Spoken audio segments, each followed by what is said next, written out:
Hello, welcome to Pressing Buttons. I'm Hugo, I'm Nick. and we are on to episode 13. Thanks for joining us in another wonderful episode of Pressing Buttons. We love to have you guys here and listen to us. I'm pretty sure you guys haven't gotten bored of us yet. But thanks for joining us. Some stats real quick before we start the proper episode. Thanks to the 21 of the 50 United States we have listening. Appreciate you guys. Thanks to our new listeners from Norway and Canada. We are a global podcast with a global audience. We are only moving on up. So, everybody, thank you for the support. We're definitely working our way through the whole world, and it's looking good. And then also, we want to let you guys know we have set up a Discord for Pressing Buttons. Little community Discord. Just if you want to get in there, if you want to play games with some friends that also know about pressing buttons, that love pressing buttons, it's a good community. We'll link the Discord link in the show notes, and then you can just join. Good to have fun. We only have one rule, and that's don't be a dick. Well, you could still be a dick, just don't be a bad dick where people are like, dude, you're such a dick. Yeah. It's a delicate balance. Yeah. Being the funny dickhead versus just being a dickhead. So yeah. So if you're that You've been second warned. one, yeah, if you're that second one, we don't want you. But if you're the first kind, we'll tolerate you. But please, we'll send the link out on the show notes. Make sure you join the Discord. It's a good community. We appreciate the love. It's a good way to everybody meet themselves and also play video games like how we like to play video games. Join the groups, play some Destiny together, play some Final Fantasy XIV together, play some Lost Ark, just any video game. And, you can also give us ideas. So if you think there's some we should discuss, or if there's any news or anything like that we should keep our eye on, you're welcome to jump in there. And we're going to be very active in it, I think. We're always playing video games. We're going to be active in there. So we always love people coming in and just telling us shit. So come in, give us some shit. I agree. Come say hi. All right. Yeah, come say hi to Nick and I. We've already had interactions in there, and then let me tell you, you want to be part of this. So moving on to actual podcast stuff. We're going to start off the week by talking about PlayStation Plus. Sony made the big announcement. We talked a little bit about it last week just because we had heard the news that PlayStation Spartacus was officially going to be announced. We didn't talk too much about it just because we wanted to save some for this episode that we knew was eventually going to be released. So we're going to talk a little bit about PlayStation Plus. We're going to talk about Xbox Game Pass because we're going to compare the two. And we're going to see what, as a gamer, would be the best benefit for you. Whether it's both of them, whether it's if you're a PlayStation person, if it benefits you, if you're an Xbox person, if it benefits you, if you're a PC person, if it benefits you. So we're going to give you a little bit of word vomit in the beginning. We're going to just go run over the pricing and stuff like that. And then we're going to give you our thoughts on it because we know you like our thoughts. So I'm going to start off first. I'll go over the PlayStation Plus information. So Sony came out. They said that it's not even going to be called Project Spartacus, which cool name, by the way. I don't know why they didn't keep it. PlayStation Plus is just going to get a rebrand, and they're going to add some stuff to it. So the first one you got is PlayStation Plus Essential. That's the basic one. It's going to be $59.99 a year. How PlayStation Plus is normally. It's going to include the 2 monthly downloadable games that you already get. It's going to include the discounts that you already get through PlayStation Plus. It's going to include the cloud storage for saving your games. And then it's going to include multiplayer access that you already get. So there's no changes to your basic PlayStation Plus tier. If you have PlayStation Plus already, this is what you get. This is what you've gotten. You don't need to do anything. The next one is going to be PlayStation Plus Extra. That one's going to be $100 a year, $99.99 a year. With that one, you're going to have the same benefits that you get with the PlayStation Plus Essential, but you're also going to have the catalog of 400 PlayStation 4 and PlayStation 5 games that are included in there. That includes PlayStation first-party games, and that includes PlayStation third-party games. And then they'll be able to be downloaded for playing, of course. And then the last one that we have is PlayStation Plus Premium. That one's going to be $120 a year, which are going to give you besides everything else that the other two tiers give you, it's going to give you the ability to stream PlayStation 3 games through the cloud, and it's also going to give you the ability to play PlayStation 1 games, PlayStation 2 games, and PlayStation portable games. It's also going to have the ability to offer the cloud streaming for the PlayStation, PS2, PSP, and PS4 games. And then also, you have the ability to stream games to the PC. And the last thing would be that you can also have time-limited game trials for certain games that they have. You'll be able to play some certain trials for upcoming games. Maybe exclusives. We'll see down the road how that works out. But basically, you're just going to get early demos if that's a thing. And then now Nick is going to talk to you guys about Game Pass. He's going to give you the little rundown. I know Game Pass has been out for a while, but just in case you don't know how it works, he's going to give you like a little rundown of it and what the pricing tiers are. Yeah, so they basically have three product offerings. One is just for if you have an Xbox console. It's $9.99 a month. The headlines there are you can play over 100 games just on the console. There's constantly new games being added. And I think the big kind of feature is basically everything, like all the output from Xbox Game Studios are there day and date. Which we'll get into the analysis later, but I think that's like a definitely a key feature of Game Pass is getting everything from Xbox Game Studios at launch. So that's kind of the console version of it. Then there's a PC. So if you don't have an Xbox console, you just have a gaming PC. You can basically get the same service for $9.99 per month, but then it also includes EA Play. So if that's something you're interested in, then that's great. And then there's Ultimate, which is basically if you have both. So if you have an Xbox and a gaming PC, they have an Ultimate bundle for $14.99 per month. I think in addition to like all the other stuff that you get through the standalone product offerings, it also gets Xbox Gold. So yeah, that's it. I don't know, Hugo, what your kind of initial takeaway was on the, so Xbox Game Pass has been in the market for a while. A lot of the new information was on the PlayStation side with them kind of, revealing their new product. Was there anything surprising to you in terms of, we had a little bit of speculation in last week's episode about what we would expect from this announcement, and curious if everything kind of checked out to you or anything kind of jump out as new and interesting? Well, the main thing that came across for me was what it was, which was nothing new.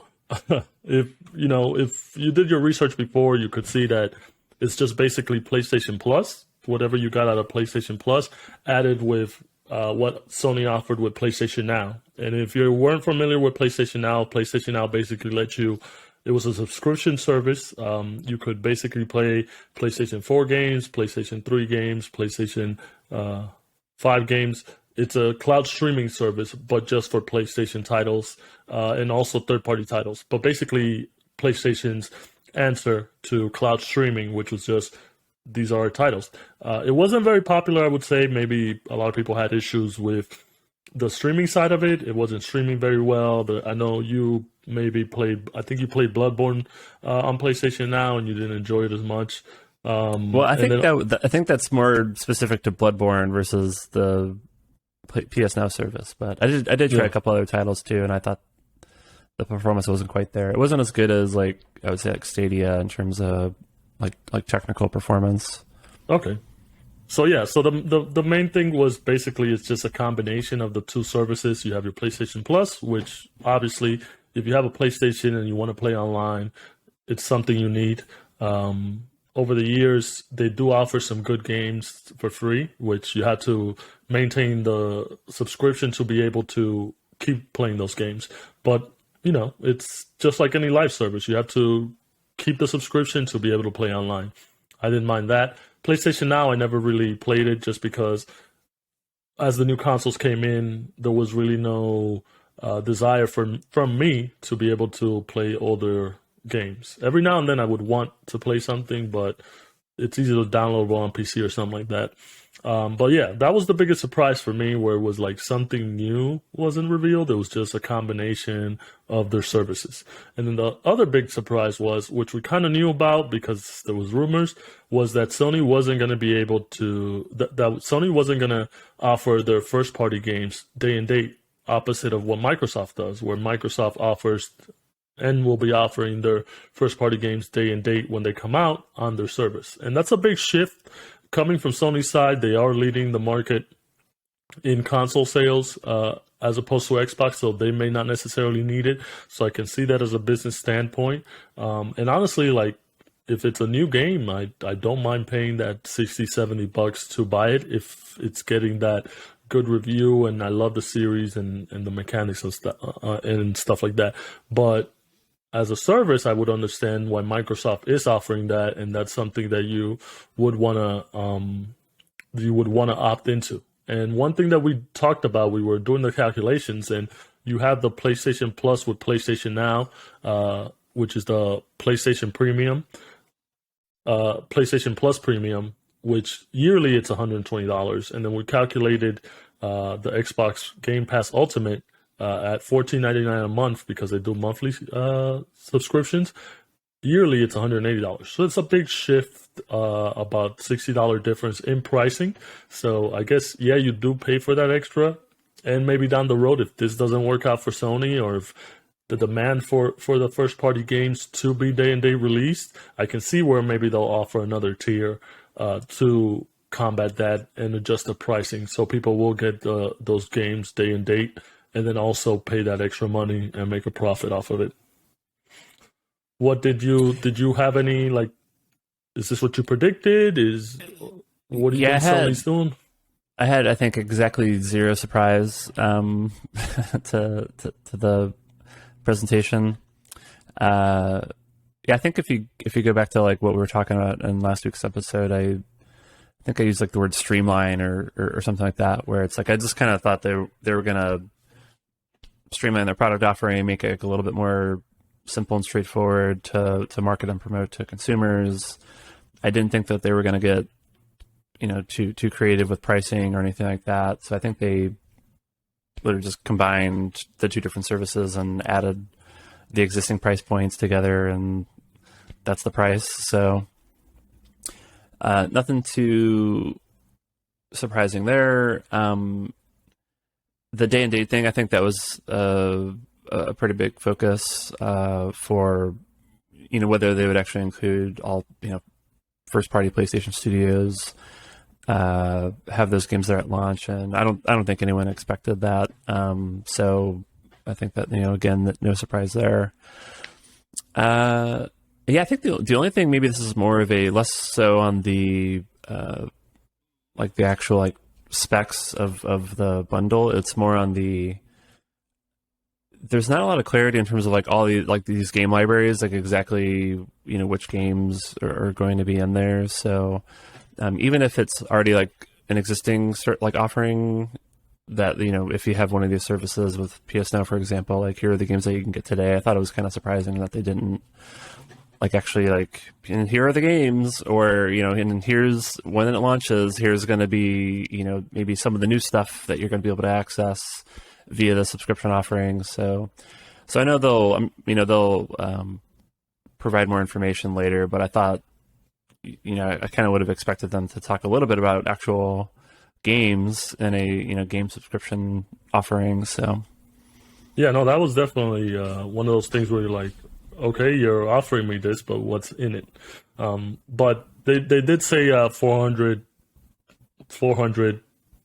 quotation marks, PlayStation 4 and PlayStation 5 games, and then 340 additional games from the PlayStation 1, PlayStation 2, PlayStation 3, PSP era. So we'll have to see what the offerings really are. But with what they have with PlayStation Now, I can see that's going to be a pretty big library in itself. Hopefully it does pull through and it works out really well, just because it's for the gamers. Hopefully we all have that option to play all these games, especially for those of us that have these older catalogs that we would want to play. Surprisingly, the architecture of the PS3 has made it difficult to have emulation. So the PS3 games are only going to be cloud streaming for now. Maybe down the road, I do have a lot of my PS3 titles, so I don't know if that's going to work. That was work the cell processor. Yeah. Oh, man. Biting them in the ass, Yeah. years later. Such a good system, but not for the devs. Definitely. The Spider-Man font. I mean, what's not to love? It's brand synergy, baby. Spider-Man's playing a PS5 now, so it sells. That's true. All right. So that comes out in June. So I don't know about you. I'm still kind of sticking to the regular PlayStation Plus Essential. I'll stick to the $60 yearly, which you can get it for less. Just be a little detective on the internet. You can definitely get it for like $35. But I'm probably sticking to that point because I don't necessarily need the other things. I'll have to see the options game wise and the benefits of it if I do want to join it. But because I've also been doing most of my gaming on PC, my PlayStation's kind of been on the back burner. I've only really been doing mainly the first party exclusives on PlayStation, so I'm still kind of sticking to the PlayStation Plus Essential. What about you? Yep, same. Essentials, okay. Essentials only. Gotcha. And then I'll do a wait and see what the actual library ends up being and what the performance is on some of the older titles. The other thing is the cloud streaming access. Right now it's limited to, basically PlayStation 4, PlayStation 5, or if you have a PC. I do wonder at some point whether they open that up to other potential devices, whether that's, mobile phones, tablets. I guess you could get it on Steam Deck just because there's a PC version. So. I mean, I'm not sure completely on how it works, but from what I know, you can do PC streaming, and then you can also do mobile streaming if you have the app. Basically, you can those options that the Xbox gives you in terms of streaming, playing your video games, your Xbox games on your tablet and on your phone and stuff like that. You can do it with PlayStation. I haven't tried it, honestly. I'll have to give it a whirl and give my impressions, but it does look like they are kind of in the same boat where you can do things. It just happens to be where we'll have to do some experiments and see which one we like more and which one actually works. But from their marketing and stuff like that, and from PlayStation's marketing and Xbox's marketing, it does look like you'll be able to do stream the console games into your desktop, into your laptop, into your tablet, into your phone. So I'll have to look more into it, but that's the advertising that they're pushing. Yeah. The more I think about it, the Steam Deck just becomes so good if you have Xbox Game Pass, your entire Steam library. And if you're able to get a pretty solid, streaming service at a PlayStation where it actually could work on that via there's a desktop only mode in Steam Deck, so you can basically just treat it like a PC. So yeah, fingers crossed. I get mine. I'm on the Q2 pre-order Q3 line. Yeah, there you go. So fingers crossed. The emails start coming out on Monday. So fingers crossed I get mine. I'll hold my impressions until we both have it, just because I know our listeners want to hear what we both have to say about it. And I won't gloat too much. Thank you. I will gloat. Yeah, I knew you were lying. But yeah. Any last thoughts? Was there something that you maybe wanted them to announce or get a leg up on Microsoft, or you think it's fine the way it is now? I think it's fine. It's kind of exactly what I would expect them to do. Yeah, I mean, it's again, we keep saying it, but just to reiterate, it's just the whole getting everything from your first party studios at launch. I think that's just a key value proposition to Game Pass, and there's just PlayStation's just not going to do that. I think Jim Ryan even who's the CEO of PlayStation, even said it's like, yeah, we're not going to do that. So Yeah, no, I think he knows people are asking for it, but it's just not it's not a good like economic decision for making profit on these games. So so my commercial like business brain is like, oh yeah, like of course they would do that, but of course from a gamer perspective I would be like, great. I mean, it's definitely one of the reasons why I keep preaching Game Pass, right? Because guys, you get everything and you don't have to think about it, and it's you can try a bunch of stuff that you probably wouldn't have tried before. So yeah, nothing. It's exactly what I expected. Again, I just thought it was more of like a marketing rebrand thing where like they just didn't actually talk about games or anything like that. So yeah, it was nothing new, just a rebrand, like I think. And honestly, if you're in the PlayStation ecosystem and you want more PlayStation games, I think this works out great. Just like if you're in the Xbox ecosystem and you want Xbox games, Game Pass works great for you. And then if the benefit of Xbox is you also do PC, so that benefit is definitely a plus. And PlayStation's trying to get in that market, as we know, because they're doing more PC releases of their titles. And honestly, which we've known for years, PlayStation has such a strong first-party studio development of their games that are always critically acclaimed hits, great storylines, great gameplay. People love them. Lots of titles sold that they don't really need to do it. I think it would, if they did that, they would probably charge more, which I think will come down the road. But that's a wait and see type of thing. You're the one with the predictions. You're the one with the magic 8 ball. So yeah, the prices on all these will absolutely go up over time. We've seen this with Netflix. We've seen this with Spotify. They keep price points as low as they possibly can to drive scale and get people hooked. And as the particular market or like country kind of gets saturated with subscribers, then they'll kind of shift their strategy to focus more on pricing, and they'll start slowly growing their prices and all that. So I think now is like a good time for gamers where all these services are still pretty new in the grand scheme of things. So they're all super focused on user or on subscriber growth, and the pricing reflects that. And then, be braced for impact when they'll increase it by $1, every year or a couple years or something like that.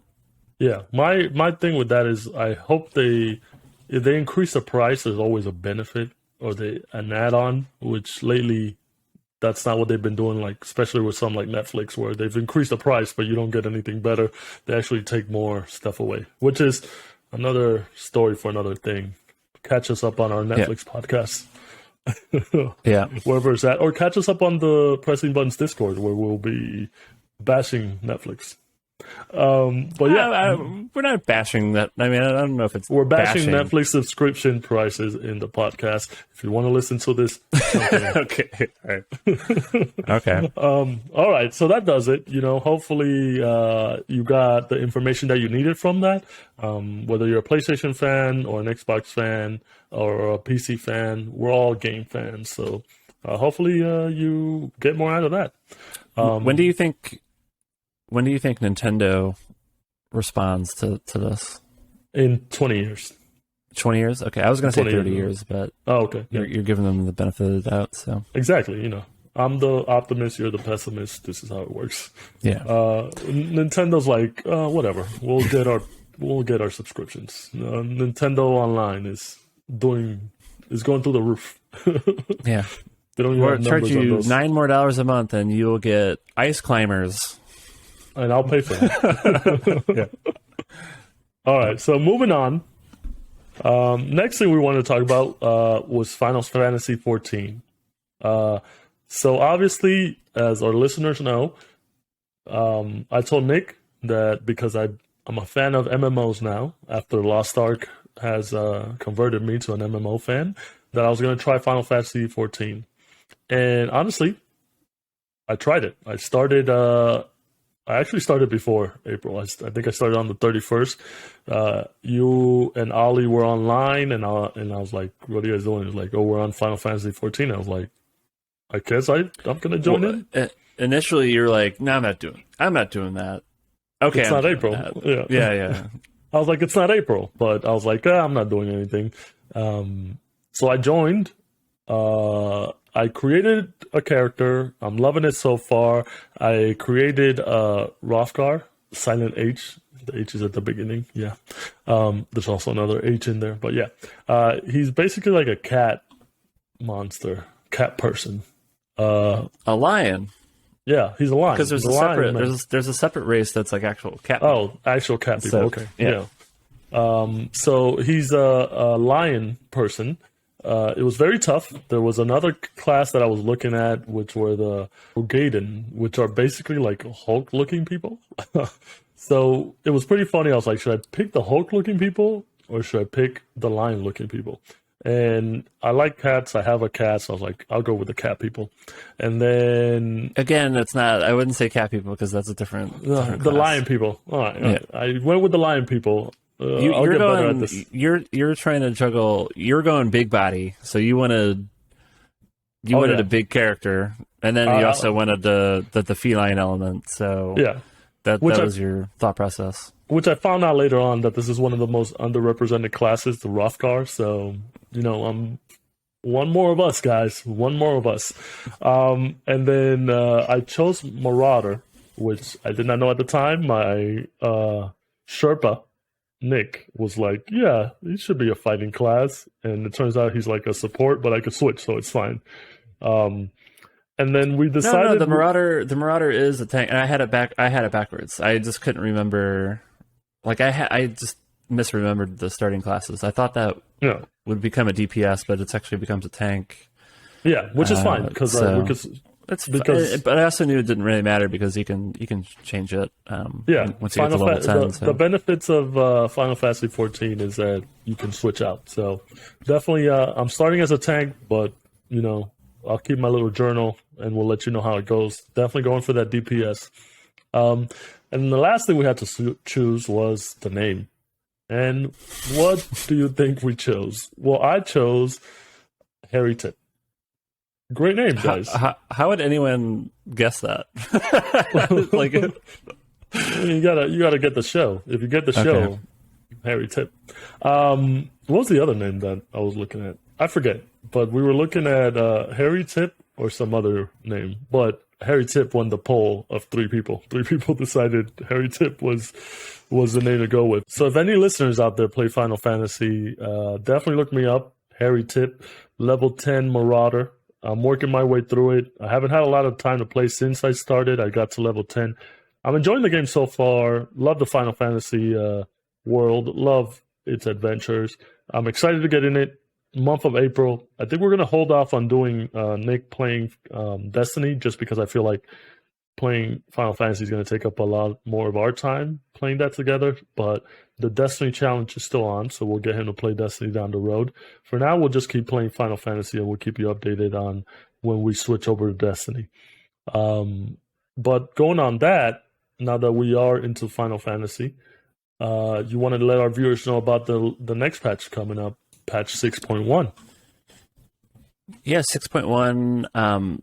So they did another, letter from the producer video.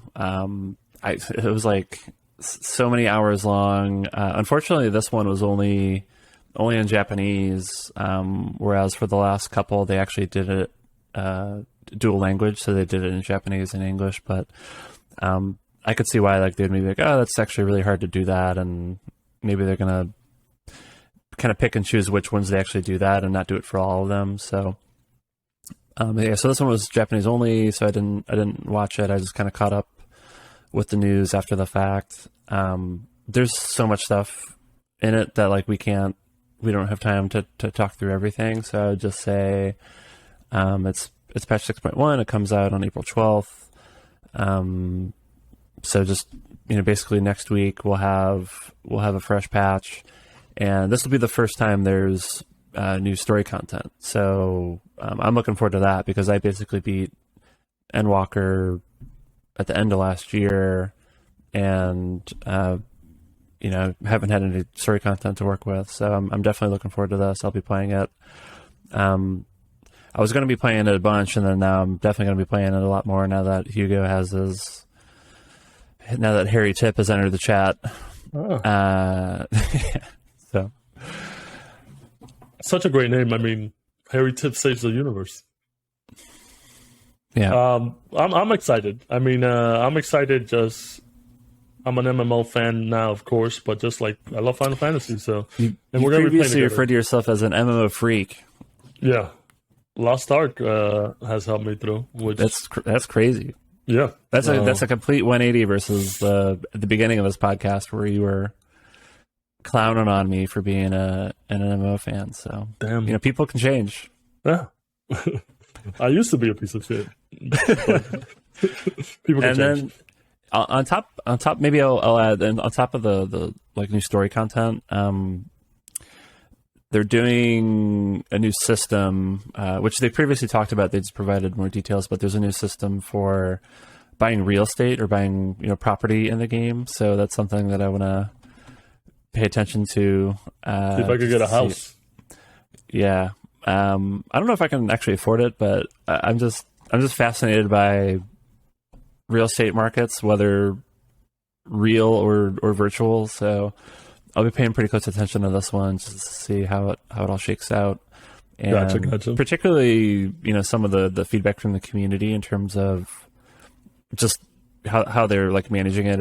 I think it's there's some element that's like kind of first come first serve, and then there's also like a lottery element to it as well. So I'll just be curious how that approach to selling virtual real estate works, and whether people think it's a good approach or they hate it, and if they hate it, why, and all of that. So Nice. All right, you heard it here. Just keep up with pressing buttons for your latest Hugo and Nick and Ollie Final Fantasy adventures for the next couple of weeks.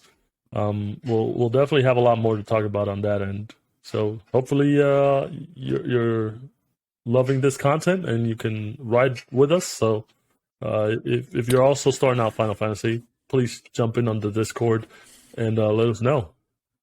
yeah, we got to set up a free company. That's like their version of like a clan or whatever you want to call it. So we got to There set you up go. one of those. We'll workshop it. If you have any suggestions, send them through. All right. Next bit of news that we're gonna move on to was a big delay, which you called. You are the resident psychic. I'm telling you. There's a lot of predictions that you've made on this show. People should be looking out for because you, my man, are right. They should be putting money on this. And it's Breath of the Wild 2 getting delayed. They are predictions, but to me, this is like it's so obvious. So it's like, All right. I just so hyped you up. I was like, Yeah, I know. we have a big thing, and then you're like, no, it's an obvious thing. Come on. I mean, I'll take it, but this Well, yeah, one- okay. The Breath of the Wild prediction kind of obvious. You have made some predictions on the show, which I think are like very accurate about certain things. So okay, yeah. Kudos I on mean, I kind of do that professionally, so there you we'll go. see. We'll see. And he's good We'll see at how good I at his am. job. Yeah, he's good at his job. apparently. So, yeah, Breath of the Wild 2 delayed. I think this came up when we were talking about initial Elden Ring impressions, and I think I made some comments around Game of the year. Stuff. game of the year, like it's we've already played this year's game of the year, and then I think you were like, oh well, Breath of the Wild 2's coming out. I'm like, no, it's not. so Feels so good Yeah, to be right. Yeah. So earlier in the week, they announced that it's going to be delayed until spring of next year. And to me, where it's like, okay, that, again, I kind of called that. I thought that was definitely going to happen. Where I think it's interesting is this would be the potential third time where a Zelda game gets delayed. And potentially gets ported to like the next system basically. So they like delay the game, and then they also create a port so that it's like spans two generations when the game launches. So they first did this with Twilight Princess, where the game was initially just planned for GameCube, and then they delayed it, and then it becoming a Wii launch title. And then they did the same thing with Breath of the Wild, where that was actually a Wii U game, and I was one of 17 people on planet Earth that had a Wii U. I was also one of those 17. You had a Wii U? I didn't even know. Yeah, man, so good. Oh wow, okay. That's why I love Wii Sports as opposed to you, who hates Wii Sports.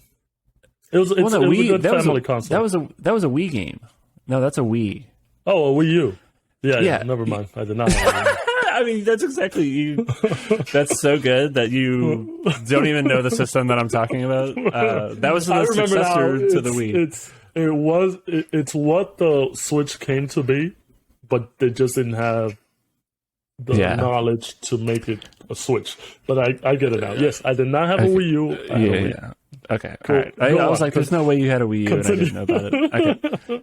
Also, we weren't friends back then, so Now, even people who own a Wii U, it's like a badge of honor. Yeah. It's like we all know each other. All 17 of us. Every owner knows each other. So I had a Wii U, and then Breath of the Wild was initially planned for that, and then got delayed, and then they made it a launch title for Switch. So it's like, history repeats itself. You have to imagine Breath of the Wild 2 then becomes a launch title for. Well, that might be kind of close, because that would be like, what is that, March to June-ish of next year, and I don't know. I think Switch still has some shelf life, but that time next year, so spring of next year is roughly like the 6-year mark since the Switch launch date. And it's about time. So like, maybe it doesn't launch, but like there's got to be, and there's been rumors too. There's got to be there's got to be something. So I don't know if it's gonna. So I don't know if like this specific delay announcement's like, like the new Switch is definitely coming out spring of next year, but I think it definitely starts getting people thinking around like, okay, like it's got to be soon. Like it's gonna have people holding off on getting a Switch, because they'll probably announce it. I mean, Odyssey came out with the Switch, and then a couple months later, Twilight Princess came out. So I could see it, and they've been rumors of a new Switch. The OLED refresh was its own thing, so I think you're right. Right. You're predicting things. So I mean, I think we'll I would guess at the end of this year we would hear more about what a potential system looks like, and then maybe it launches next year. Because it's I know they're doing very well. Like it's just selling truckloads, but it's just so dated, man. Like they got to do something. They better do something. That Steam Deck is coming for them. Nah, I don't think that's. No, I don't think they're competing for the same people, but Nintendo will be here after us, which is understandable, and forever and ever and ever. And your mom will still refer to a video game console as a Nintendo, like my mom does. It's a Nintendo. And then the last bit of news was big cancellation of E3 2022. Now, you and I have very different opinions about this. We're like, I think they're canceling it and they'll be back next year strong, just because the last couple of years with the whole COVID thing and all that. E3 is about being there and having the people there and then sharing that excitement and having the publishers there and the developers and just getting all this information. Whereas what do you think? I think it's done. Oof. I think it's done. And I think the cancellations, I think COVID's like the predominant excuse, but I think there's also just like a lot of organizational issues with like the actual the entity that manages that thing, and So I think it's a double whammy. It's not just COVID. It's also just like, I think the organization itself and them trying to figure out their value proposition to the games industry. And so, yeah, so I think they're just not even, at least the last couple of years, they had like an online version, which like wasn't great. So I think they've already had a couple of years of brand value detraction, and then just not even being in the conversation for like a year. I just think all the publishers, like major publishers and other developers, they're just gonna like continue finding other opportunities to like plug into, like all the different like marketing promotion events that are happening around the world globally. So yeah, I think I would I'd wager that E3 maybe doesn't ever come back, and that's actually the game like fanboy in me like grew up with E3 as like almost like Christmas, and it was like definitely like a bucket list thing for me to like actually go to an E3, and I just never was able to actually go. So for me, it would be like a total bummer to like never be able to do like this bucket list thing for me. But especially now that you have a podcast. Yeah, now I have an actual reason to go. So yeah, so it's like definitely kind of mixed feelings, right? Where it's like I definitely want to do this thing that I have like a lot of positive, like kind of nostalgia for, and I know over the last several years, it's maybe doesn't quite live up to the reputation it had, kind of as I was growing up. But so it's I don't know, does that make sense? Like it's something I still want to go to, even though maybe it's not what it always was, or what I kind of grew up and kind of thought it would be when I would actually go there. But yeah, I just think I think its purpose in the industry has changed quite a bit, and I think people are just finding other opportunities to engage with their communities. Yeah. Well, no, I mean, honestly, like, I think you are right in the sense where the organizational handling of the last couple of years has definitely been a shit show. I know they released like a bunch of journalist information, private information a couple of years ago. And then last year with the COVID stuff, they didn't really plan it out very well. And then even before that, before COVID and stuff, a lot of the developers and publishers were doing more of like video presentations and stuff like that. They weren't really there. So it has been kind of moving to more of a digital space, but I think that's just more because people aren't really feeling it. I do hope it comes back, honestly, even if it's as a sort of different entity. I know Jeff Keighley's doing Summer's Game Fest, but you also want to do like an in-person thing. It's like going to a Comic-Con convention or something like that. Like you want to go to these things. You want to see the publishers. You want to see the games. You want to make the lines, even though I hate making lines, but I wouldn't mind making the lines for something like that, or just like be in that environment. So hopefully, even if it doesn't continue as E3 with the same with the ESA, I hope it does continue as something where people could meet up and stuff like that.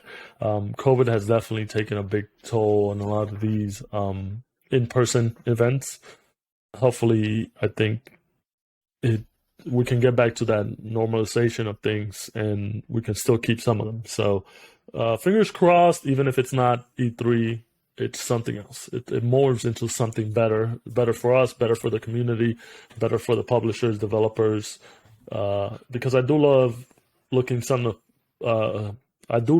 forward to something in the summer where it's like, oh yeah, it's our big video game announcement. Even though it's all advertising, I do love looking forward to that. Same thing as I love looking forward to the Game Awards at the end of the year, because it's all advertising, but it's a celebration of the games that were and the games that are coming out. We'll see, and also pressing buttons, man. We want to be there. We're gonna, we have so many things planned for the future, and E3 would have been like one of those good things to have us there and bring that energy that we bring to our listeners, and also like let people know we're out there and give that feedback too. So we'll see in the future. Yeah, those still exist. They're just in Germany and Japan, So we're making plans, there's guys. there's Gamescom, and then there's Tokyo Game Show. Yeah. I think those are the two big kind of consumer oriented exhibitions. And then with E3 not being there, there's kind of a big, I guess, white space now in the US or North America for like that equivalent big event. Yeah. Those are in the books, guys. We're definitely making some plans. We want to go to these conventions, and we want to be your eyes and ears on the ground at these conventions, and just bring us out there. And we love video games, so we want to get the joy out of people out of that. That sounds weird. That sounds like I'm stealing people's joy. Anyways, so yeah, that's all the topics we got for today. So we're going to be moving on to some closing thoughts. My closing thoughts for the episode are going to be two things. One mainly being Ring Fit. So my girlfriend and I, we've been trying to be healthier and stuff like that in terms of eating and exercising and stuff like that. We've done a lot of running together. Good thing if you're a couple, run together. It helps. Nike Plus Run apps helps a lot. What does that have to do with video games? We've been doing the Ring Fit. Ring Fit, pretty fun. If you have a Switch, definitely I would recommend it. If you're trying to just start that motivation of working out and stuff like that, it's a good exercise that incorporates video games into it. So I would recommend that. We've done one session because it was raining today, so we could not go out and run. So she was like, "Let's do some Ring Fit." And I was like, "Okay." So definitely recommend that. That's something that we just did. We've done it before, but this was like in our working out process. So, and then the other thing was I just finished watching Station 11. It's a show on HBO Max. It has to do with flu pandemic, where a lot of the world's population dies, which is kind of weird because we are also in the midst of a pandemic, but it's totally different. A lot of the people in the world die, and it's just about a group of people persevering and kind of living on and stuff like that. It reminds me of The Last of Us, but it's not as bleak, whereas The Last of Us is just like everybody wants to kill each other. With this, it's just like in what way people can bring joy to other people. In this specific show, it's like there's a traveling troupe of people who do plays, like Shakespearean plays and stuff like that, going to different areas and giving that joy to people. So it's definitely a very emotional show. I liked it. I love the story. It wasn't too bleak. It takes a couple episodes to pick up, but I would recommend it. Put that down on your list of shows that you're still waiting to see. And if you guys have any thoughts on this, please let me know now on our new Discord. Throw it out there. Let me know what you think of all these show recommendations I've been doing. If they suck, I will take the criticism. What about you? Which platform was that on? HBO Max. It's on HBO Max. Okay. Yeah, it's only one season, 10 episodes, so you don't have to worry about like having to binge through anything and maybe it continues and I gotta wait for another season. I think it's a good 10-episode miniseries. Wraps it up nice. I think we might have talked about The Leftovers before. Yeah. Is it? I know it's not exactly the same, but maybe thematically or like in terms of tone, or is it kind of similar? I think it's very similar in terms of like such a big loss to the world, and how people deal with it. Because I mean, I don't know about you, but if the world went to shit and I was surviving in it, I don't think I'd immediately turn into an asshole. But I don't know, some people. There's nothing that you're. I mean, are you gonna turn into an asshole? No, I was gonna be like, well, you already are an asshole, so it's like, what do you? Well, not like a murdering people asshole. Not one of those. Kind of going back, kind of one of the no killing asshole. Okay. Yeah. Yeah, I think that's right. I don't think you would start killing people. I'd be more of the like, stop eating all the food asshole. Like, I'd be that guy. Stop hoarding paper towels. Yeah. Like, we need this for everybody. Yeah. But yeah, That's the right. good, the That's good right. kind That's of right. asshole. Just like, Just like the type of people we're looking for in our Discord, right? yeah, yeah. What have you been up to?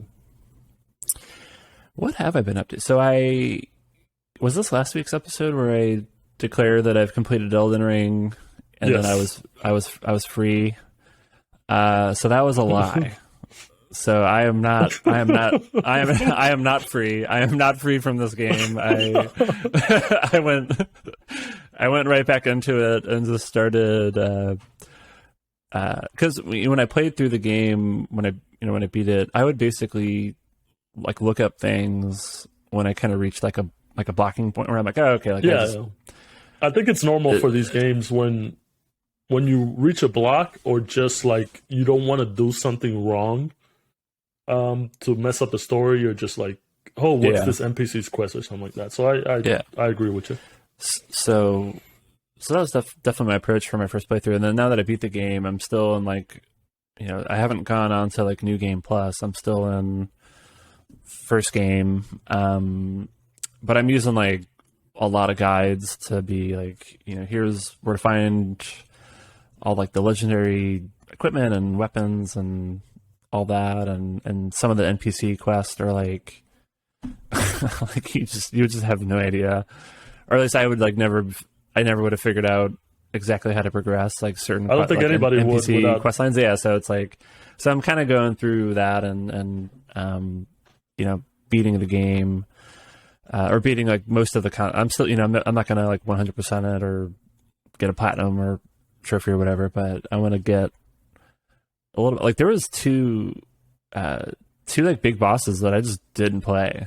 Yeah. Like where you get like a remembrance, from beating it. So yeah. Well, it's one of those things where like if you see these speed runs that people do, or like Elden Ring, I think they got it down to like 20 minutes, where people could beat the game in 20 minutes, and it's kind of like maybe you or I couldn't beat the game in 20 minutes, but if we chose to, just or 100 hours, yeah.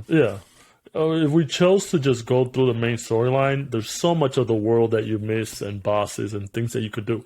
So like that's why it is essential, I think, to kind of follow a guide or have some sort of idea of like, hey, if you're stuck or if you want to learn more about a certain thing, definitely look it up with like Dark Souls, Bloodborne, Sekiro, and Elden Ring, because you're gonna miss so much of the game, and at that point you're just a robot playing a game. You're just going through it. You're not experiencing the game. So yeah, I totally agree with you.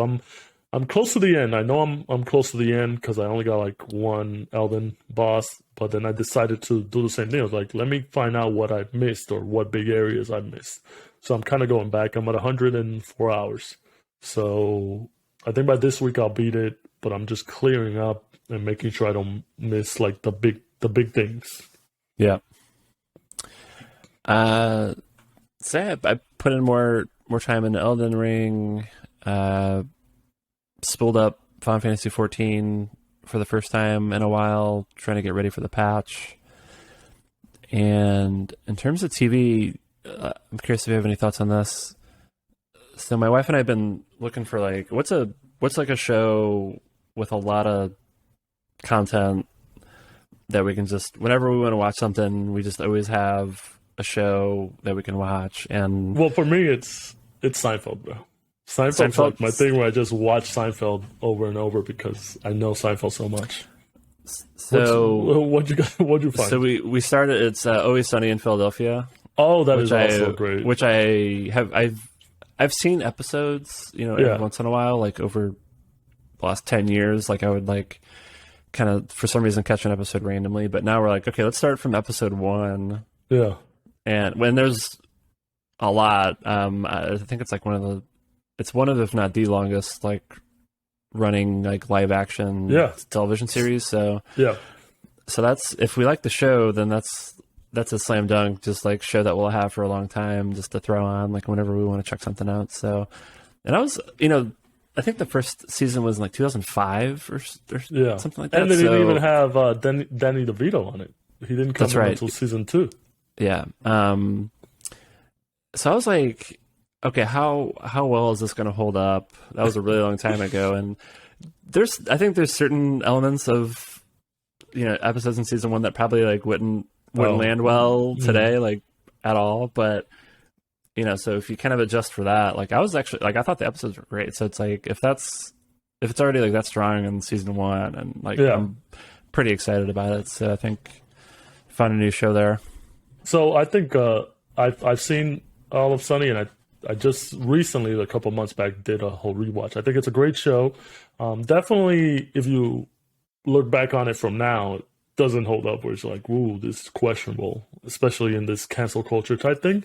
But for the time, I think it's great. And then, what season are you up to? How many seasons did you watch? Oh, I mean, we just started, so I think we Okay. watched like 5 episodes or something like that. Okay, yeah. So like the first season's very short. Yeah. But I think as you go along, you see that the show also grows. So it's not just the show about assholes that, well, they don't learn anything, by the way. Every season, they don't learn spoilers. No it. spoilers. This isn't No, a spoiler. I kind of know. I know, Yeah, they about don't it. learn anything, but I think they got really comfortable with the show that they were doing and how the show was going, that they tell a lot of important stories in episodes that off the bat you just think it's them being funny and stuff like that, but when you start analyzing the episodes, you're like, these are very deep thoughts and stuff like that. So I think It's Always Sunny is very underrated. We're like it's funny because I said Seinfeld, and I read this piece I don't know when I read this piece a while ago, but it was like It's Always Sunny and Seinfeld, a comparison where like It's Always Sunny, it's about a bunch of assholes that never learn anything, and also Seinfeld is a bunch of assholes that never learn anything. So it's just two different eras, where Seinfeld's in the 90s and then It's Always Sunny's in the 2000s and stuff like that. But great show. I mean, if our listeners haven't watched it, I think you'll enjoy it, and I'm pretty sure there's some episodes where you'll be like, that Sunny episode you'll always reference. We always like referencing shit, like wait till Rick and Morty comes back, or I think you should leave. I think we're just gonna be obnoxious with our jokes when that comes around. But yeah, there you go. Cool. All right, no, There you go. finally, That's what I've been up to. Yes, finally some TV things from Nick. I feel like I've been holding the TV portion of this Even video game carrying podcast. the TV portion for sure. Yeah, I watched. I was maybe it's not TV, but I got caught up with movies. Oh, did I mention I saw the Batman? You didn't. You said that's new. you told me you were going to. So It happened. I think we did it right after we recorded last week, so I forgot that was new information. So yeah, we saw the Batman in theaters. I thought it was cool. Yeah, it was very dark. Like literally for 3 hours. So it was cool. I don't know if I being have an any... audio guy, what you like? Did you? Yeah, the audio was cool. I thought the use of the Nirvana song was overdone. It was overdone. I feel like once or twice was good, not 3 or 4 times. Yeah, like so that was a bit much. What did you think of my favorite scene, by the way? Like, it was cool. That's what I wanted to ask you. Like when the Batmobile comes out. Yeah, like, the Batmobile. The Batmobile scene was cool. There you go. Okay, that's all I wanted to hear. Oh. Yeah, it was cool. Like so I guess the music choice thing was kind of annoying. I don't know if I loved how basically like invulnerable he was to having like 6 people shooting him with an assault rifle. Like, shoot the face, man. Shoot the face. Yeah, it's like just shoot him one time in the chin, and so I thought that was maybe a little over. Like I get that he has like bulletproof armor and whatever, but it's not like I thought that was a little bit over the top. And then, and I don't think this is a spoiler. I think people have been talking about this, and it's not really a spoiler, but like this take on like the whole like duality of Batman versus Bruce Wayne, and to me it's just like this is a Batman movie, and like there wasn't really any Bruce Wayne. It's always a Batman movie. Yeah. Well, I think they in other movies they try to have Bruce Wayne be this like other persona, and it's the playboy, whatever. And yeah, this one you had a lot more Batman than Bruce Wayne. Yeah, which in the Christian Bale one, I think you had a bit of both, 50-50? It wasn't 50-50, but there's something there. I think that's just kind of like a key ingredient to the characters. So I don't know if I necessarily have like an issue with it. Like I think that maybe that's just like they're intentionally, this is a super dark, we're starting with this, and then maybe that becomes like a character arc or growth for the character. Like in later movies, maybe he needs to like balance it out with. So I don't know. I guess we'll see what happens with future movies. But that was my one thing that kind of jumped out to me. Well, obviously it's the first one, so like Batman Begins, I don't think too many people were like, Batman Begins was great. You know what I'm saying?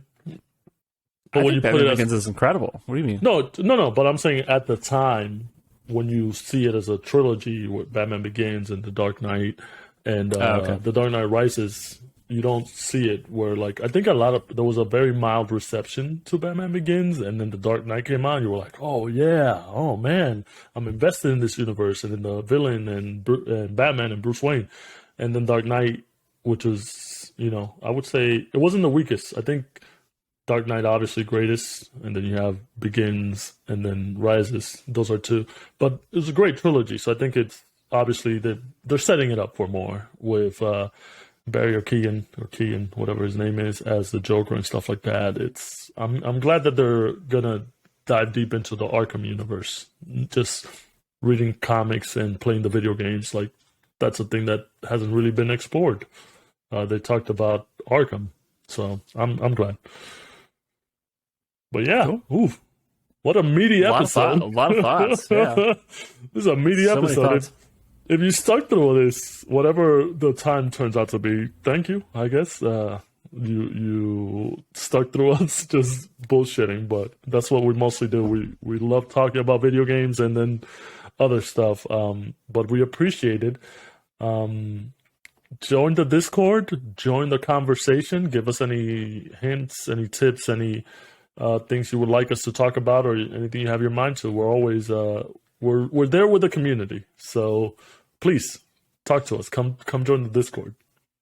And that's it, I guess. Episode 13 in the books. I'm Hugo.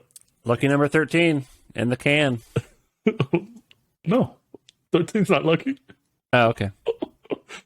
I was wondering if maybe we were going to skip 13, just kind of like what they do with like elevators. No, we can't just go to. I mean, it would have been a good joke. Whatever. We had to do this before. Okay. We had to do this before the episode, not after the episode. Okay, right. Fair enough.